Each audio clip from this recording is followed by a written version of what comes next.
ಮೈ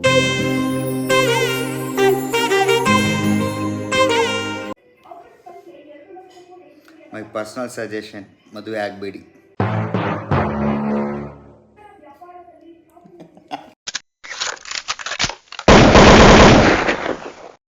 ಮದುವೆ ಆದರೆ ನಿಮ್ಮ ಮಾತು ಕೇಳೋರ್ನೇ ಆಗಿ. ಅರೇಂಜ್ ಮ್ಯಾರೇಜ್ ಆಗಿ ಸಾಧ್ಯವಾದಷ್ಟು. ಲವ್ ಮ್ಯಾರೇಜ್ ಆದರೆ ನಮ್ಮ ಮಾತು ಏನೂ ನಡೆಯಲ್ಲ. ದೇವರಾಣೆ ಸತ್ಯ ಇದು.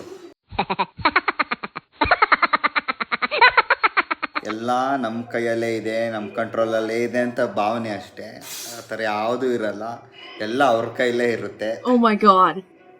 ಏನು ಮಕ್ಕ ನೋಡ್ತಾ ಇದೆಯಾ? ಅದೇ ಸತ್ಯ. ಲವ್ ಮ್ಯಾರೇಜ್ ಆದ್ರಿ ಗಂಡಂದೇನೂ ಇರಲ್ಲ.